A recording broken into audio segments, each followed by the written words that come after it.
Hello, Magic Junkies. Welcome back to Fluffy Flamingos. I'm Oliver. What's up? Nice to meet you if you're new here. And if you're not new here, if you're coming back, hi.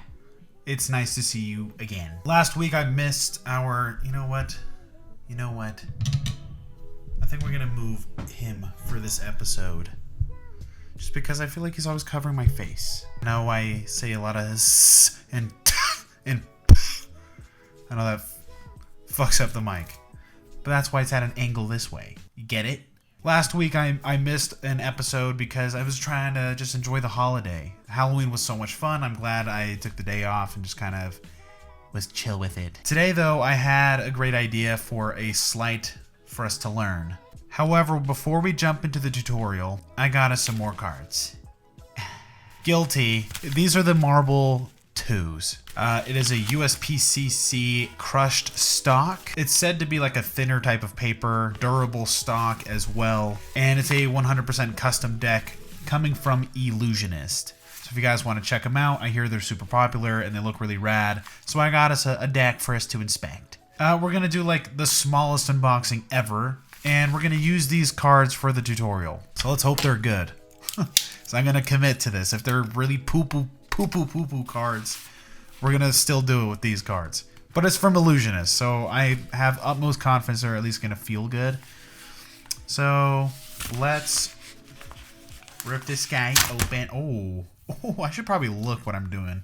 Hey guys, just a disclaimer. If you guys are unboxing stuff for your channel, wear gloves or a helmet or whatever keeps you safe. Use your eyes as well. I'm just really stupid and just was not looking at what I was doing. We're so cold. I think this can just be ripped open. That was... Why do I even need this guy? Well, thank you anyways, Knife. He's been here for a lot of unboxings, so thank you so much. Can we get a nice little shout out for our Knife? This guy, oh, he's been here for everything, through thick and thin. So let's name him. I'm thinking something sexy, like Ronald. I'm just kidding. I don't know. Comment below. What do you guys want to name the Knife? We'll discuss it next episode. Thank you. In the meantime, we've got our deck to unbox. Lots of unpacking here. Oof. All right, this is the beauty right here. I'm gonna zoom in on this guy as well. So here's the deck that we're working with, Marbles 2. It's an Optical Illusion deck of cards that really hurts my brain. There's a top, Marbles 2, bottom, black, Marbles 2. It looks sick. I honestly really like the design for this. It grabbed my attention immediately when I saw that. It does kind of bother me that this is right side up. There's no seal on these. That's going to be kind of nice. All right. Well, I say we just get on with it and open it.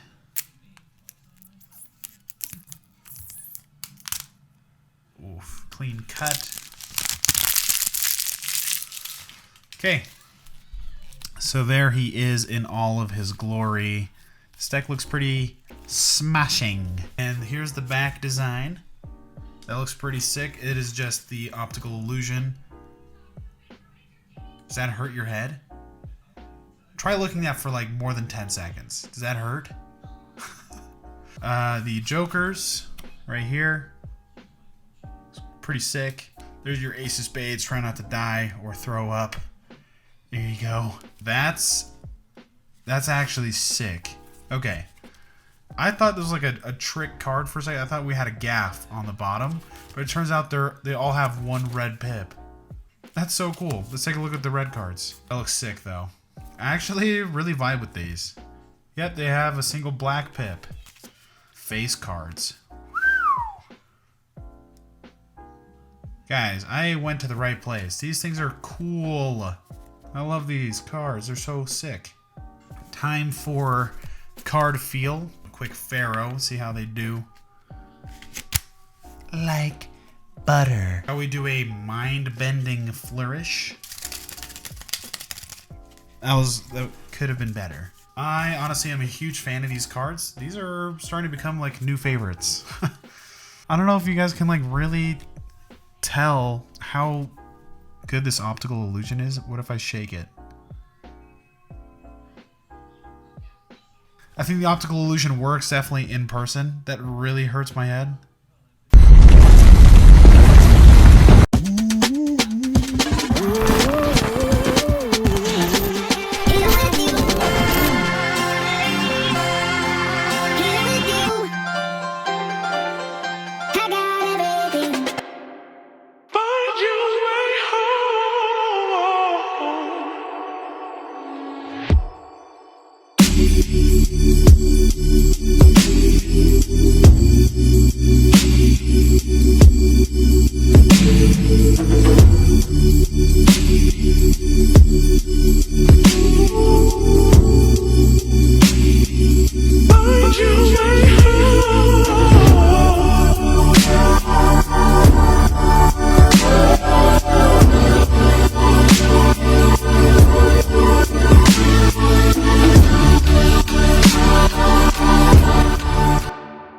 But I say we jump into the tutorial for today's sleight that I'm so excited for, and as promised, we will be using the Marble 2s. These are sick. So today's tutorial, we're going to be learning a control, the cherry control. This is one of my favorite controls. I like to do it pretty often. It's just very smooth, and you wouldn't really see it coming, and it flows so naturally into a natural thumb fan. It looks so sick, I love it. So to clarify what a control is pretty simple. It's where the selected card is secretly moved to a new location. So that could be like the top of the deck, the bottom of the deck, second from the top, your pocket, right?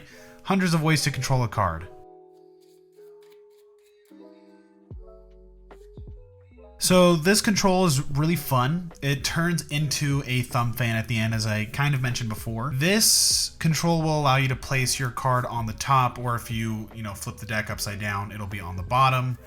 I guess it could be a color change if you do it like upside down. I just think it's a bad color change, so I don't really use it for that. But as a control, when the deck is face down, it looks seamless. So mechanically speaking, this control can be a little bit knacky, because you have to line up the cards just perfect for this fan to look like a natural fan. It's just about clearing the card, and you'll see what I'm talking about in just a minute when we dive into having cards in our hands. But right now, we just want to talk about what kind of level this control is. I would say it's an intermediate sleight, so just be prepared that if you're brand new to Magic, this may strain your muscles a little bit. You're going to want to make sure you warm up and get everything settled before you start practicing. And again, because it's knacky, it's one of those things that is hard to teach, but as soon as you start practicing, just do it over and over again.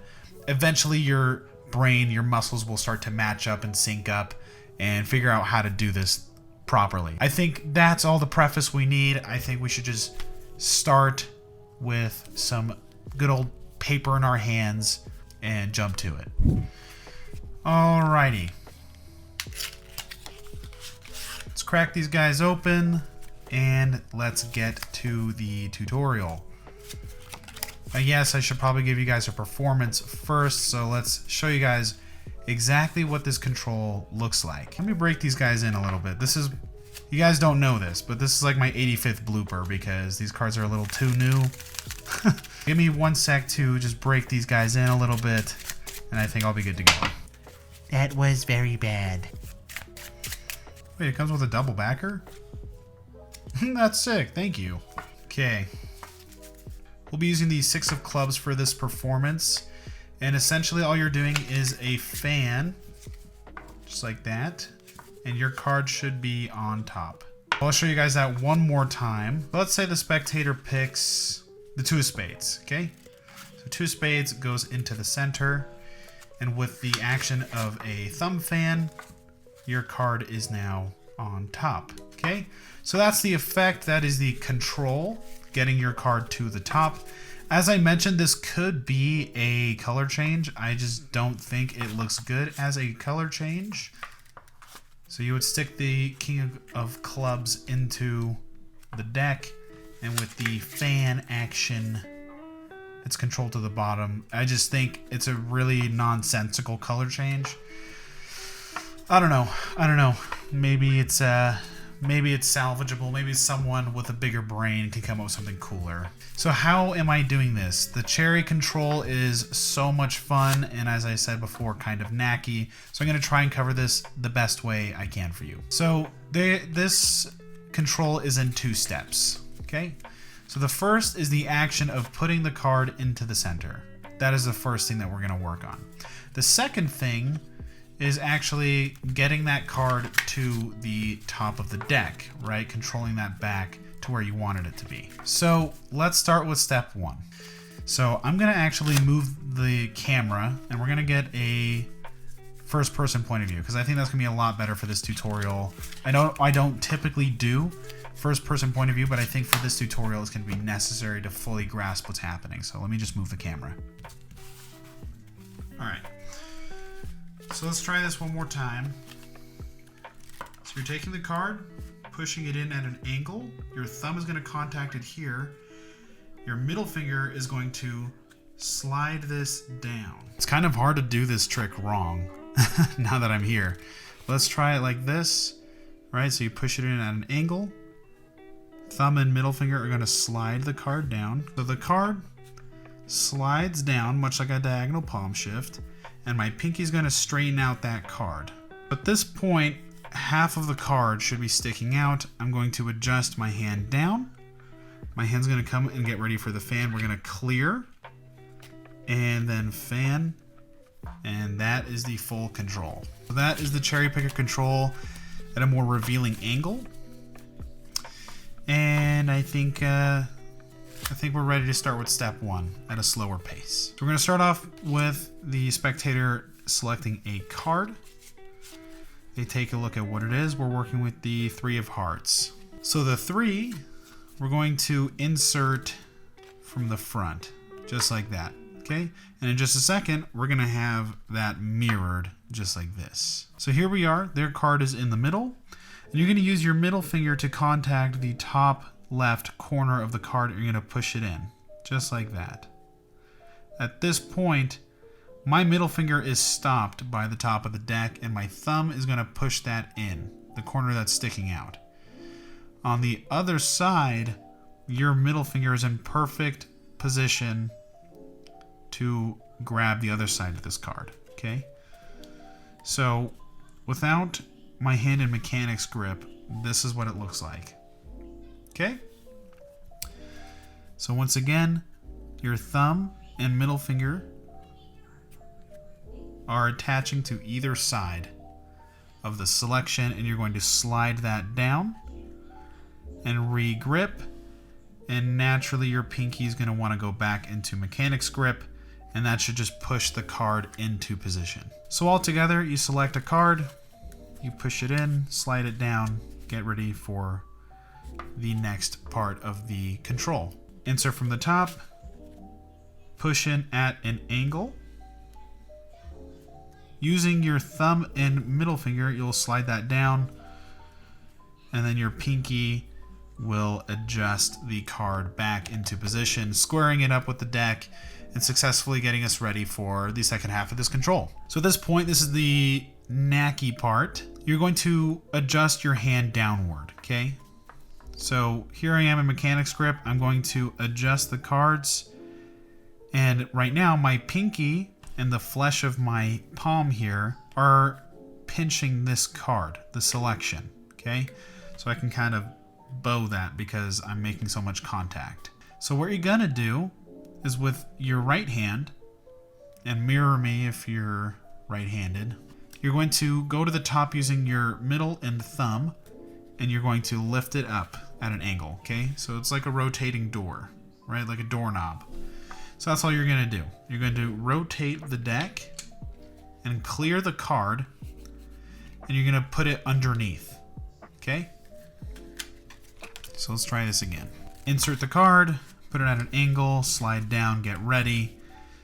Adjust the cards, and you're going to go like this, right? Clear the card, put it back, and pinch it with your thumb, okay? And at this point, you're gonna do just a normal thumb fan, just like that.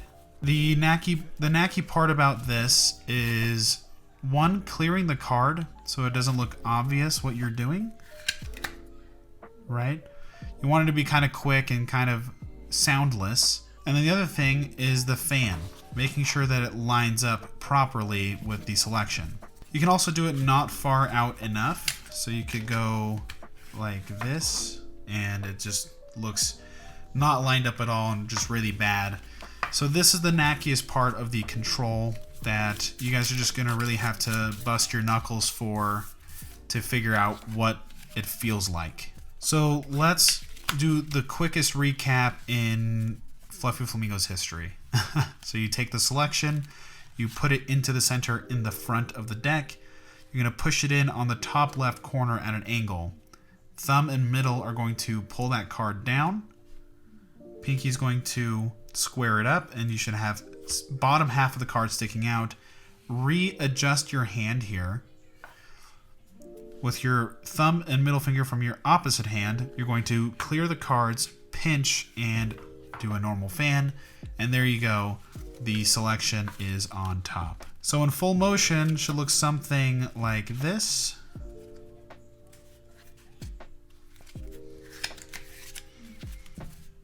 Okay. The biggest thing with this effect is you need to watch your angles. In the performance, I'm sure you guys didn't know that I had a card sticking out back here, because you need to point, as we've talked about in past videos, you need to point the deck at the spectator's eyes.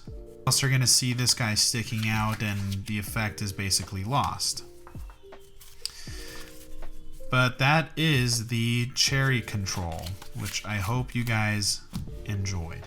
Alright, that was it. That was the cherry control. I hope that was cool. I hope you guys liked that. I hope you guys liked the cards, the tutorial, everything in between. I always think it's so much fun to learn a new sleight, really kind of bust the moves out, really crunk my knuckles until they bleed. No. I find it entertaining to know that there's multiple ways to do the same thing, because you're never bored. And on top of that, like, you're challenging yourself to learn, to grow, and be better. So I hope that with this control, maybe it's a new favorite of yours, maybe it's something that challenges the way you think on how controls look and feel. Because you're trying to mimic a movement, you're trying to make it look realistic, make it look like something else. Fool the audience into thinking you're just doing a fan, and that was it. Something that I like about this control a lot is the fact that I fiddle with cards a lot when I talk, so if we're not doing a trick in the moment, I will most certainly like kind of do a pharaoh shuffle or just kind of cut the cards in my hands, maybe a little flourish. It's pretty common for me to do that, and one of those flourishes that I do pretty frequently is just fan the cards back and forth. So me doing this mid-performance is not something strange or unusual. I think that this control is just very natural, especially for the way that I perform. So if that is similar for you, I think that this is going to be extremely helpful. So thank you guys again for watching. It's been a pleasure. I, again, have been Oliver, and I expect to see you guys for the next video. What are we doing next time? What are we doing next time? The duct tape trick. This is an old trick. I haven't done it in forever, and I taught it 100 years ago. This wise old man is going to show you guys how to do a duct tape magic trick, and if you guys like that effect, then stay tuned for the tutorial coming up next Sunday or Monday, depending on the day. Peace out. Bye.